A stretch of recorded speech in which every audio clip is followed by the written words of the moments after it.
Hello there, everybody. How's it going? This is Dave here. So a lot of you guys know that today Pestily had his podcast with Nikita along with Veritas. So I am going to very quickly go over everything. Well, it might not be super quick. We'll see how long the video ends up being. There was a lot of information in this. So we went through, picked out all of the important bits. I'm going to give my opinions on some of the things that were said. Because the podcast altogether was about 90 minutes long. So yeah, let's just get cracking into it. As far as the podcast went, there was no leaks. Aside from that, they've moved on to say that there was a hotfix today for desync, lag fixes, freezes. They also fixed an issue with shadow quality, so it won't affect performance anymore. So that should help improve the performance for people running with their graphics settings a little bit lower. Apparently, it was quite heavy on their machines. They know that desync is still an issue. They're working on it and everything will be fixed. So they still know that there's issues with desync. They're working on it. It will eventually get fixed. 11.7 is being prepped with new weapons, which is going to be fixes, and there is going to be a wipe. So expect a wipe in 11.7. Don't know when it's coming. They didn't give a date. It'll just come when it comes, I guess. Just keep an eye out on Twitter. So 0.12 is the biggest patch that they've done. There is no date yet, but they have confirmed a wipe for it. It is going to include the wipe, the military base, which is going to be a big map, as they've said. Not sure what we can compare it to, but we just know that it's going to be a big map. So maybe comparable to something like Shoreline. We'll just have to wait and see. And also fixes to stuttering and lag. They then went on to talk about Russia 2028. Apparently, it's now time to finalize Tarkov. Not much left to do but get rid of freezes, bugs, and cheaters. They also went on to say that apparently open world free roam is still planned. They never cancelled it. So I don't know. They can't seem to make up their mind whether they're going to actually implement that or not. As far as saying it's now time to finalize Tarkov, not much left to do but get rid of freezes, bugs, and cheaters. That's like not a quick process, I feel like. Like just by the way they phrased it here, it seems like this is going to be, you know, boom, there we go. Time to finish Tarkov, move on to Russia 2028. Yeah, I don't know about this. I guess we'll see. They're already talking about potentially having another game on their horizons that they want to get started working on. Like as far as I'm concerned, we're looking at like what, at least another 2 years before Tarkov is actually finished and ready to go. Given the progression that we've seen so far, like this isn't going to be quick to finish, but I don't know. This is what they've said. I'm just repeating what they've said, okay? Just repeating what they've said. As far as like stitching big maps together, I still think that's kind of a bad idea. I think they should just keep it as how it is. Like, I mean, at the current time, the game can't handle a full server without there being crazy lag, desync, stutters, freezes, everything like that. I know they said they're working on fixing it. They've also been saying that for the last, you know, almost 2 years now. So I don't see how we're going to get a big open world map that's, you know, going to be infinitely bigger than everything we've seen so far. Populate that with enough players to make it interesting and fun to play, and then not have lag or desync present.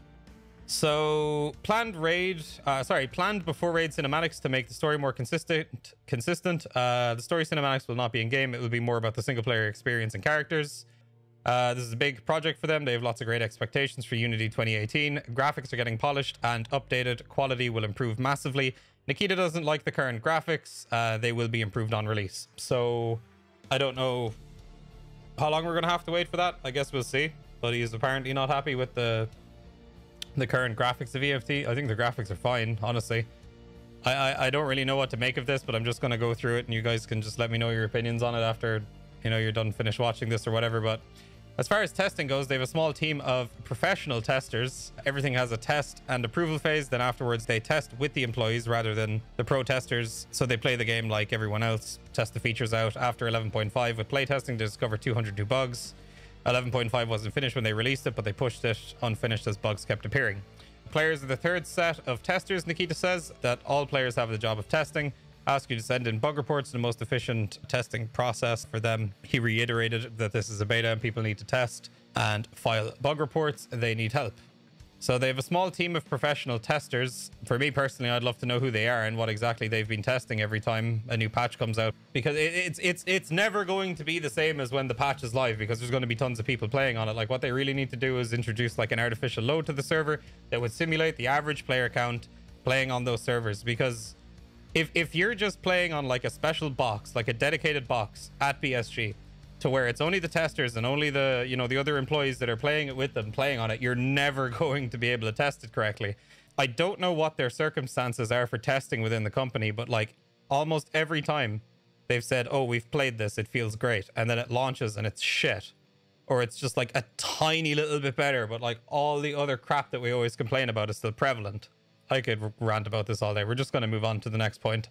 So yeah, as I said earlier, there's a wipe confirmed for 11.7. There is also a wipe confirmed for 0.12. So we're going to have 2 wipes this year. Hopefully this year. I don't know when 11.7 is coming out. I'm assuming soon TM. As for 0.12, who knows? Because this is going to be like utilizing Unity 2018 and it's going to have the hideout. It's going to have all this other stuff. So who knows when we're going to get that? We'll just have to wait and see. Apparently, the group offline mode raises concerns for people selling cracked copies of EFT. Maybe near release, they'll figure it out. But apparently for the time being, they have more important things to do right now. So this is another thing they've backtracked on. They've said before that this was going to be a thing and not something that was going to be like way down the line. This was going to be something that would be coming fairly soonish. So they've stepped back on the group offline mode because they're afraid people are going to, you know, putting EFT up for torrent or putting up selling cracked copies of EFT. Rip the group offline mode for the time being anyway, which sucks because there's a lot of fun you can have with the group offline mode. Like there's so much potential for that as like people, you know, that create content and people that stream, like there's so much stuff you could do with that. But I guess, you know, it is what it is. It's not coming. So we're just going to have to wait and see what they do with that. The hideout will connect in raid and off raid gameplay to fill the gap. So this is going to be your go-to spot in between raids. They also have plans to improve snipers. So as a lot of you guys know, a lot of the scopes on the snipers are kind of weird. The zeroing doesn't really work properly and snipers are in kind of this weird spot where there's one ammo type that you use to, you know, kill anything. You can one-tap people through the chest with most armor. And then obviously one headshot, you know, regardless of helmet or whatever with a sniper is likely going to kill you, depending on, you know, visor and all that other kind of stuff. I've had Mosin shots bounce off my visors, but I never thought to check the ammo type, so we'll just have to wait and see. Then they spoke a little bit about the company itself. It houses 100 employees. Nikita also doesn't play the game very much because when he runs into gameplay, game-breaking bugs, he is not happy. Well, guess what? Neither are we. Doesn't play the game much because he gets unhappy when he runs into game-breaking bugs. Yeah, feels fucking bad, man, eh? He's waiting for the quality and the EFT that he dreamed to play. Right now, I don't want to ride this car when it's unfinished.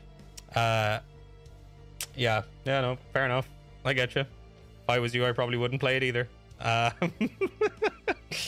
So yeah, that's all he had to say about that. He then moved on to say that he's the one who reads all the community feedback, watches the YouTube videos, etc. He was then asked, when people on Reddit say streamers have way too much to say over the game, do you listen to the community's normal members? He said, yes, ideas, concepts, detailed posts with lots of useful info.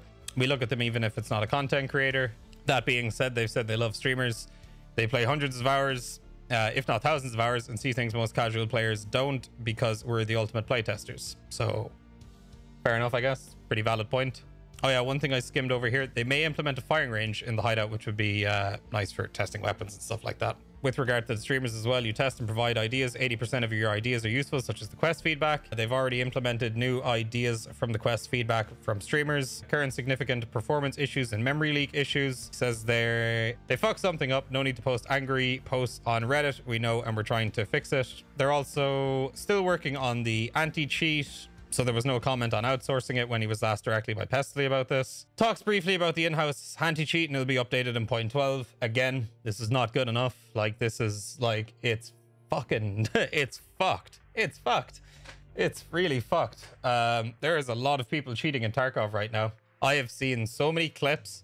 I've had so many people come in complaining to me and saying that they're just like fucking done with EFT for the time being. Like they're just waiting for 0.12 or waiting for 11.7 or whatever. And then the other issue is I've had people come in and tell me like they're playing their favorite maps, you know, be it Shoreline or Interchange. And like, you know, they might run into 1 or 2 players a raid. The couple of times I've played, I have ran into a decent number of players. Not really anybody geared, like mostly just like hatchlings and stuff. You'll also be able to report hackers and cheaters in 0.12. So that'll be nice. We'll see how that works. So what else have we got here? New Unity will help with lag and performance issues, so we'll see. Unity 2018 could be the, you know, the ultimate Jesus Christ of patches. We'll just have to hope and see, I guess, you know. VoIP is coming in either 0.12 or just slightly after. If 0.12 is the biggest patch ever, Nikita is afraid it'll probably be delayed because it's so big, but he's hopeful that this won't be the case. So we'll see. We'll see. Hopefully it goes smoothly. Moving on to some other points here. BSG has said they will not attend any cons this year. They are focusing on the game. It takes time and money for events. They need to produce content to showcase, and that's why they can't do it right now. There was issues with wrong hit zones. So if the stat says you got shot in the chest, when you actually got shot in the head, it's the wrong like final hit zone being displayed. So that'll be fixed in 11.7 apparently. I can't remember if it was Pestily Veritas who made this point, but they wanted to know if they would make a section for known bugs on the website. But they're afraid that people will look at it and say, oh, look how many bugs there are, you know, just write reports with logs. That's most helpful. Veritas then said having a bug report system in game instead of like in the launcher, that would be handy. Pestily says to have a separate bug report and then a sus player report system so they don't get mixed up. That would be ideal. Report cheater, report bug in 2 separate places. So then Nikita talks about cheaters. They're ruining the gameplay experience, says it's a huge issue. Of course, everybody knows that. He reached out to cheat developers asking why they do it and appeals for them to stop. So hopefully 0.12's anti-cheat, their in-house anti-cheat will be nice. Maybe it'll work well. I don't know. We'll have to wait and see. The current sound system is a lot better and it will be continued to be upgraded in 0.12. I will agree the new sound system is pretty nice, but there is still major fucking discrepancies with like directional audio. It still really needs a shit ton of work. There are cases where people will sound like they're on your left, but they're actually on your right. I've noticed this the other day. Somebody went prone in a bush to my left. I looked to my right. There was nobody there. And I looked to my left and he shot a Mosin at me and he missed. I killed him. But like, I went back and listened to it and it was like, yeah, it sounded like he was on my right. So I don't know what's causing that. If it's some kind of desync issue as well. Like, sounds like he's going prone over here, but he's actually over there. It's like the server hasn't updated his actual position or something. So the sound is better, but whatever's causing these sounds to be out of place or in the wrong area, you know, because like that's super fucking important, that needs to get fixed. So map planned for 0.12 is going to be the military base. As we said earlier, it's going to be a big map. And then after that is going to be Streets of Tarkov, as well as they're working on other maps at the same time. So apparently they're developing multiple maps. I believe after military base, they're going to be working on multiple maps along with Streets of Tarkov, particularly the locations that are needed for the storyline after the hideout. And then after that is going to be the storyline quest production. That is pretty much the most important stuff. I obviously don't really want to like bash it too hard. Pestily and Veritas, you know, 2 buddies of mine. I think for me personally, I'm not really like honest. I went into this like I didn't really want to give my opinions on it. I don't, you know, I'm not like out here trying to shit on anybody else or whatever. But like, I just feel like same time, you know, we're getting the same stuff over and over again. The patch notes always look the same. You know, we're always fixing this, we're always fixing that, but it always comes back to the same thing where it's, yeah, it runs okay for a couple of days and then after 2 weeks pass, the servers catch fire again, and then, you know, we're kind of left with our dicks in our hands like going, oh well, what happened? You know, it was so good when it first started off, where they released a mini patch and then, you know, a ton of other shit will break and then we're back to square one again. So I don't know. For me personally, like everybody knows I'm not really playing Tarkov that much at this point. Everybody else is playing it a lot more than I am. I played it for a little bit the other day. Blue screen my PC. Don't know what the deal is with that. I'm gonna have to figure out why the fuck that's happening. But I'm just kind of taking a break from EFT for the moment until either like 11.7. I'll probably play 11.7 for a bit, you know, get all the quests done and do all that other shit, and then probably take another break from it because there isn't going to be too much content at 11.7. And then when 0.12 comes out, that's probably when I'm going to start playing it a lot again, when the hideout comes out and the new maps and all that other kind of stuff. So yeah, I don't know what to make of it. I'm kind of in that mindset of I'm kind of over EFT for the time being. I'm kind of just sitting on the sidelines. I'm going to see what happens. I'm listening to everybody else's feedback and I'm going to see what's going on. And then, yeah, I don't know. We'll just have to wait and see. That's all I'm going to do right now. I'm not getting my hopes up or expectations up anymore, because every time I've done this in the past, I've always been disappointed. And I think a lot of other people in the community will agree with me on that. I think a lot of people are likely feeling the same thing I'm feeling towards EFT right now. So let's just wait and see until 11.7 and 0.12. And until then, I'm going to stop complaining about the game. But lads, thank you very much for watching the video. If you guys did enjoy the video, if you have any questions or anything like that, make sure to leave a comment down below. If you want to share it with your buddies, I would hugely appreciate it. And also leave a little thumbs up and hit that old subscribe button. We're closing in on I think we hit 8,000 subs. Oh, we want to hit 10. 10 would be a nice number to have. 10's a nice number. So I would very much appreciate it if you guys would hit that subscribe button. I don't know if you guys like get fucking notified if I upload a video. If you just hit subscribe, you have to hit the bell. You should sign up for like an email system or some shit. I don't know. I'm not going to tell you to hit the bell. You can do it if you want. I never do it, but hey, YouTube's fucking stupid, huh? Like, would they ever fix it? Like, it's so shite. But lads, that's going to be it for me. Have a fantastic evening. And yeah, I will catch you guys on the next one. Peace.